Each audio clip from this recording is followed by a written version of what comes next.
নমস্কার। তাহলে শেষমেশ আপনারা নিজেরাই স্বীকার করছেন যে আপনারা পাকে পড়েছেন, তাই তো? আপনারা নিজেরাই বলছেন যে ইউএস ইলেকশন হওয়ার পরে বাংলাদেশের রাজনীতি পুরো 360 ডিগ্রি ঘুরে গেছে। কারণ হচ্ছে আপনাদের প্রিয় পাত্র জো বাইডেন, তিনি ইউএস প্রেসিডেন্সিয়াল ইলেকশনে গোহারা হেরেছেন এবং সেখানে ট্রাম্প জয়ী হয়ে এসছে।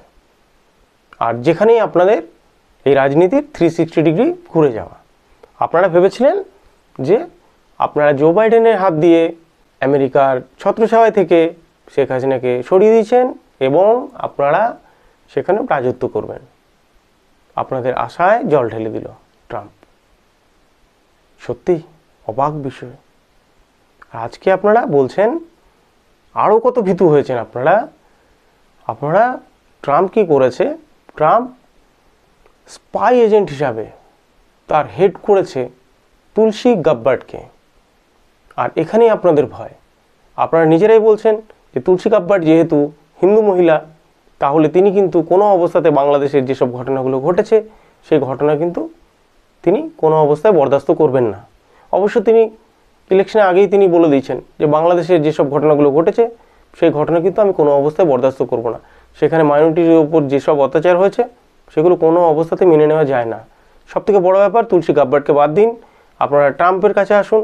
ট্রাম্প কিন্তু ইলেকশনের আগে ডিক্লেয়ার করে দিয়েছে যে বাংলাদেশে যেসব হিন্দু এবং মাইনরিটিদের উপর অত্যাচার হয়েছে সেটি কিন্তু কোনো অবস্থাতে মেনে নেওয়া যায় না। আর ইলেকশন রেজাল্টের পরেও কিন্তু তিনি বাংলাদেশ প্রসঙ্গে আবার টুইট করেছেন। মানে বুঝতেই পারছেন যে একজন ইউএসের প্রেসিডেন্ট সে বারবার করে বাংলাদেশকে নিয়ে টুইট করছে, তার মানে কিন্তু খুব ঘোরতর। মানে বাংলাদেশের উপরে যে ইউএসের একটা নজর রয়েছে সেটা কিন্তু স্পষ্ট।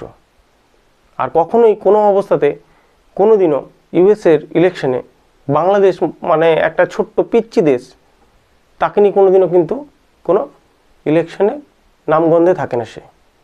আর এই ইলেকশনে কিন্তু বাংলাদেশ নামক একটি দেশ সে কিন্তু বারবার উঠে আসছে। অর্থাৎ বুঝতেই পারছেন যে বাংলাদেশের শোচনীয় অবস্থা চলে এসছে।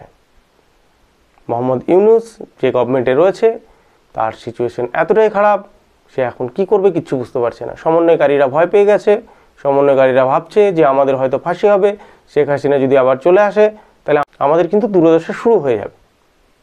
অতএব বাংলাদেশের এই মুহূর্তে যা ডেভেলপমেন্ট, তাতে কিন্তু বাংলাদেশ পুরো ভয়ে কাঁপছে ওই সমন্বয়কারী এবং ডক্টর ইউনূস। আর এটা সমীক্ষা বলছে, এটা শুধু আমার কথা নয়, এটা বাংলাদেশের নিজেদেরও কথা। সবথেকে বড় ব্যাপার, বাংলাদেশে যেসব এই বিপ্লবের সাথে যারা আরও জড়িত ছিল তাদের বক্তব্য যে আমরা বিপ্লব করলাম আর মাত্র কয়েকজন, 4 থেকে 5 জন হাতে গোনা, তারা হচ্ছে গিয়ে সমন্বয়কারী, উপদেষ্টা মণ্ডলীর কমিটিতে তারা রয়েছে। অর্থাৎ বুঝতেই পারছেন যে এইসব ব্যক্তিরা যারা এতদিন ধরে বিপ্লব করলো তারা জায়গা পেল না।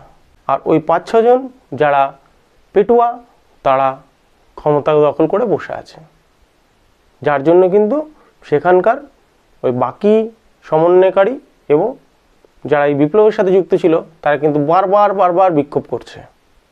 ফলে সিচুয়েশন কিন্তু বড্ড খারাপ। কি হয় দেখাই যাবে 20শে জানুয়ারি পরে।